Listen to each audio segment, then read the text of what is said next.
प्राचीन काल था। देवताओं के लोक में भी जब सृष्टि की हर धड़कन प्रकृति के संगीत पर थिरकती थी, तब भी एक प्रेम कथा अपने भीतर गहन रहस्य, त्याग और अनंत प्रेम को समेटे हुए जन्म ले रही थी। शिव और सती की कथा। भगवान शिव, जिन्हें सृष्टि का संहारक कहा जाता है, जो कैलाश पर्वत पर साधना में लीन रहते थे, जिनकी आंखें कभी कभी बंद हो जाती और अनंत ब्रह्मांडों का उदय और संहार उनके भीतर घटित हो जाता था। वे वैराग्य और समाधि के स्वरूप थे, जिन्हें संसार के मोह का कोई बंधन नहीं था। दूसरी ओर सती, जो दक्ष प्रजापति की प्रिय पुत्री थीं। दक्ष ने उन्हें विशेष प्रेम और संरक्षण दिया था।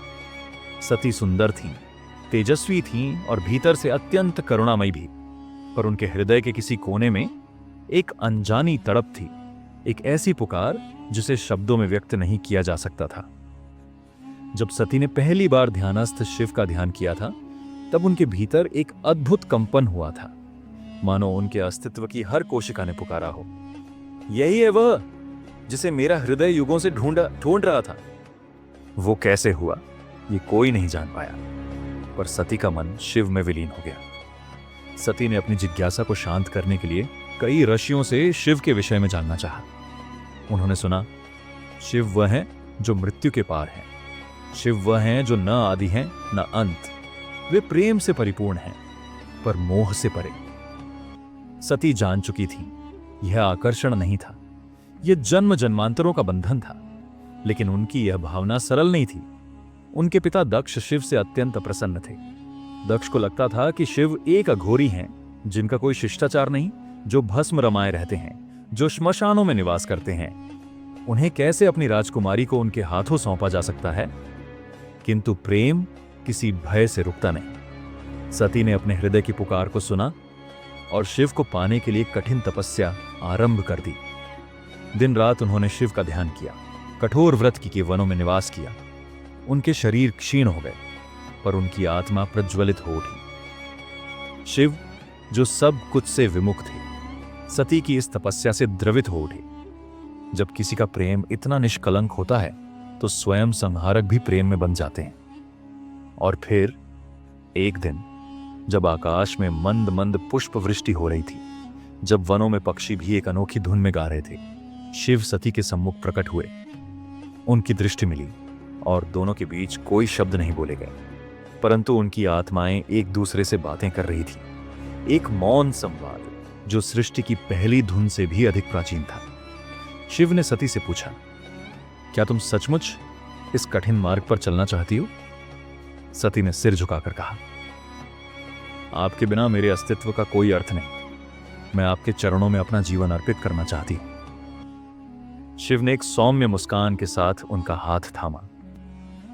सभी देवताओं ने इस पवित्र प्रेम का स्वागत किया। ब्रह्मा ने स्वयं आकर इस विवाह का आयोजन किया। विवाह का दिन आ गया। संपूर्ण ब्रह्मांड ने देखा कैसे देवों के देव महादेव अपनी दुल्हन को वरण करने जा रहे हैं। शिव अपने गणों के साथ निकले। उनकी बारात अनोखी थी। भूत, प्रेत, योगिनी, गंधर्व, किन्नर, नाग, सिद्ध सभी साथ थे। वे नाचते गाते गगन को गुंजाते हुए बढ़ रहे थे। सती ने उन्हें भी देखा और एक क्षण के लिए चौंक गई, पर फिर मुस्कुरा दी, क्योंकि प्रेम तो बाह्य आवरणों से परे होता है। यज्ञ मंडप में अग्नि के साथ फेरे लेकर सती ने शिव को जीवन साथी स्वीकार किया। वह क्षण अमर हो गया, प्रेम, तपस्या और समर्पण का प्रतीक बनकर। विवाह के उपरांत सती और शिव कैलाश पर्वत पर चले आए।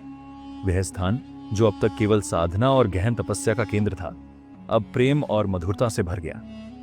सती, जो अपार श्रद्धा और प्रेम के साथ शिव की सेवा करती, और शिव, जो अपनी गंभीरता के बीच सती के लिए कोमलता का अथाह सागर बहा देते। उनका जीवन किसी दिव्य संगीत की तरह बहता रहा। कभी वे दोनों गुफाओं में बैठकर ध्यान करते, कभी हिमाचल की घाटियों में नंगे पांव घूमते, कभी मंदाकिनी के जल में अठखेलियां करते। उनकी हंसी से कैलाश गूंज उठता था। सप्तर्षि भी उनके प्रेम को देखकर अभिभूत हो जाते थे। यह एक ऐसा मिलन था जो केवल शरीर का नहीं, आत्मा का था। परंतु दूसरी ओर दक्ष प्रजापति, सती के पिता, अपने भीतर एक भयंकर अग्नि जलाए बैठा था। उसे यह स्वीकार नहीं था कि उसकी पुत्री ने उस तपस्वी को वरण किया है जिसे वह हेय समझता था। उसके अहंकार को गहरी चोट पहुंची थी। दक्ष ने अपनी अपमानित भावना को संतुष्ट करने के लिए एक भव्य यज्ञ का आयोजन किया। उसने समस्त देवताओं, ऋषियों और ब्रह्मांड के प्रमुख जीवों को आमंत्रित किया, पर शिव और सती को आमंत्रित नहीं किया। यह एक सोची समझी उपेक्षा थी। जब सती को यज्ञ की बात पता चली, उनका हृदय विचलित हो उठा। उन्होंने सोचा, पिता ने शायद भूल से हमें नहीं बुलाया होगा। मैं पुत्री हूं, अतः मुझे अपने घर जाने का अधिकार है। उन्होंने शिव से अनुमति मांगी, पर शिव, जो अंतर्यामी थे, मुस्कुराकर बोले, सती, जहां अपमान और द्वेष का वातावरण हो, वहां जाना उचित नहीं। किंतु सती का हृदय पिता के प्रति प्रेम और कर्तव्य के बीच उलझा रहा। उन्होंने आग्रह किया और अंततः शिव ने अनुमति दे दी, किंतु चेतावनी भी दी, सावधान रहना प्रिय, वहां केवल प्रेम नहीं, अहंकार भी पलता है। सती उत्साह और चिंता के मिश्रित भावों के साथ अपने मायके दक्ष प्रजापति के यज्ञ में पहुंची। यज्ञ मंडप में पहुंचते ही सती ने अनुभव किया कि वहां का वातावरण विषाक्त है। कोई भी उनके स्वागत के लिए नहीं आया, न ही किसी ने आदरपूर्वक स्थान दिया। दक्ष मंच पर बैठा था, गर्व से फूला हुआ। उसने सती को देखकर कटु शब्दों में कहा, जिसे तुमने पति बनाया है वह तो श्मशान का वासी है, गंध में लिपटा, असभ्य और जंगली। तुम जैसी कुलीन कन्या ने उसका वरण कर हमारे कुल का अपमान किया है। ये शब्द सती के वक्षस्थल पर वज्र की तरह गिरे। उनका तन कांप उठा, नेत्रों से अग्नि बरसने लगी। उन्होंने देखा, कोई भी देवता वहां शिव का सम्मान करने खड़ा नहीं हुआ। सब मौन थे, जैसे या तो भयभीत थे या फिर दक्ष के आगे सिर झुकाए हुए। सती ने दहाड़ते हुए कहा, शिव कोई साधारण नहीं, संहारक नहीं, वह स्वयं आदियोगी आदिदेव है। तुम्हारा यह यज्ञ, जिसमें शिव का अपमान है, निष्फल है और अधर्मपूर्ण है। वेदियों की अग्नियां थरथरा उठी, वातावरण भयाक्रांत हो गया। और फिर सती का आत्म बलिदान। सती ने क्रोध और दुख से भरे स्वर में घोषणा की, जब मेरे पति का अपमान यहां होता है, तब इस देह का मेरे लिए कोई मूल्य नहीं। मैं इस शरीर को यहीं त्याग दूंगी। यह कहकर सती ने ध्यानस्थ हो योगाग्नि से स्वयं को भस्म कर लिया। एक भयानक प्रकाश फूटा और सती का शारीरिक स्वरूप अग्नि में विलीन हो गया। पूरे यज्ञ स्थल में हाहाकार मच गया। देवताओं के मुख पीले पड़ गए, धरती कांपने लगी। आकाश में गरजते हुए बादलों ने आर्तनाद किया। जब कैलाश पर ध्यानस्थ शिव को यह समाचार मिला, उनकी आंखों में ऐसी ज्वाला भड़क उठी जिसे देख स्वयं काल भी थरथराने लगा। उन्होंने अपने जटा से एक केश तोड़ा और धरती पर पटका। उससे वीरभद्र का जन्म हुआ, क्रोध और संहार का जीवित रूप। शिव ने आदेश दिया, वीरभद्र, जाकर दक्ष के यज्ञ को विध्वस्त करो और उस अहंकारी को दंड दो। वीरभद्र और उनके गणों ने यज्ञ मंडप पर धावा बोला। संपूर्ण देवताओं को पराजित कर दिया गया, यज्ञ विध्वंस कर दिया गया, दक्ष का सिर काट दिया गया। शिव स्वयं आकर क्रुद्ध भाव में समस्त सृष्टि को कंपित करने लगे। उनका तांडव, संहार का नर्तन पृथ्वी को डगमगाने लगा। प्रेम के खोने का यह शोक सृष्टि के विनाश में बदल गया था। सती के शरीर के भस्म हो जाने के बाद शिव का हृदय ऐसा टूटा जैसे ब्रह्मांड के भीतर से कोई तंतु सदा के लिए उखड़ गया हो। वे मौन हो गए। उनके नेत्रों से अश्रुओं की धारा बहने लगी, जो हिमनद बनकर कैलाश की घाटियों में फैल गई। क्रोध, शोक और प्रेम, तीनों भावनाएं एक साथ उमड़ पड़ी। शिव ने वीरभद्र को आदेश दिया था, यज्ञ का विध्वंस करो, दक्ष को दंड दो। परंतु उनके भीतर जो ज्वाला थी, वह केवल दंड या विध्वंस से शांत नहीं हो सकती थी। वह प्रेम के अभाव से उत्पन्न हुई थी। और फिर शिव ने सती के भस्मित शरीर की राख को अपनी जटाओं से इकट्ठा किया और योग बल से उसे पुनः मूर्त रूप प्रदान किया। उन्होंने सती के निर्जीव शरीर को अपने कंधे पर उठाया और विक्षिप्त अवस्था में चल पड़े, दिशाहीन, निर्वेद। सती के पार्थिव शरीर के साथ वे पूरे ब्रह्मांड में भटकने लगे, कभी पर्वतों पर, कभी समुद्रों के किनारे, कभी घने वनों में। शिव, जो सृष्टि के नियंता थे, अब प्रेम में विह्वल एक शोकग्रस्त प्रेमी बन गए थे। उनके क्रंदन से आकाश फटने लगा, उनकी पीड़ा से नदियां रुक गईं, पवन विलाप करने लगा, समस्त लोक व्याकुल हो उठे। देवता, अर्षि, यक्ष, गंधर्व सभी भयभीत हो गए। यदि शिव का यह विक्षिप्त दुख यूं ही चलता रहा तो सृष्टि का संतुलन भंग हो जाता। वे सब ब्रह्मा और विष्णु के पास पहुंचे।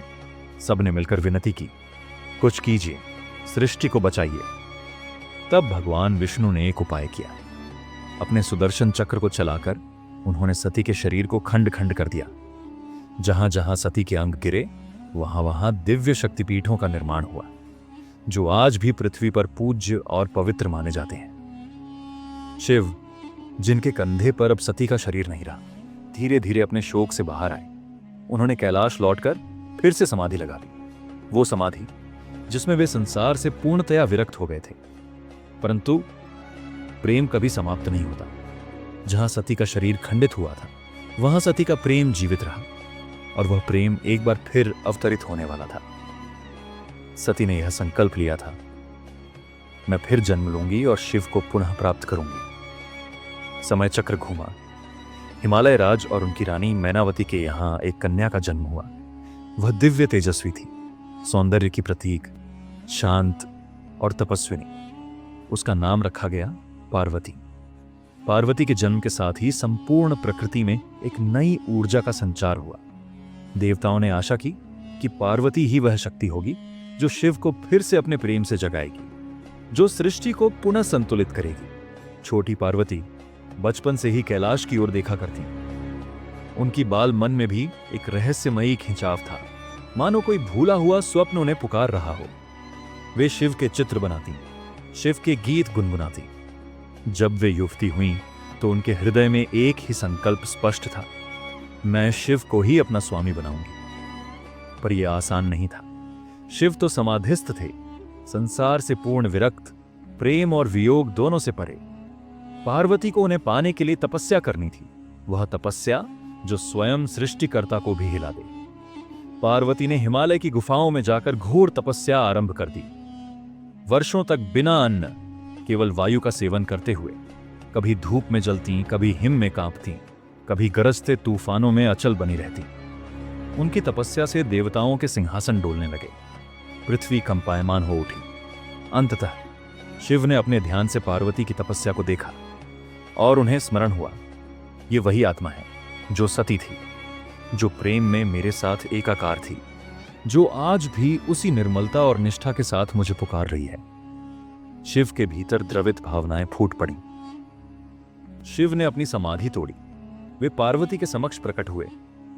पार्वती ने कहा, हे प्रभु, मैं आपकी अर्धांगिनी बनना चाहती हूं, जैसे सती थी।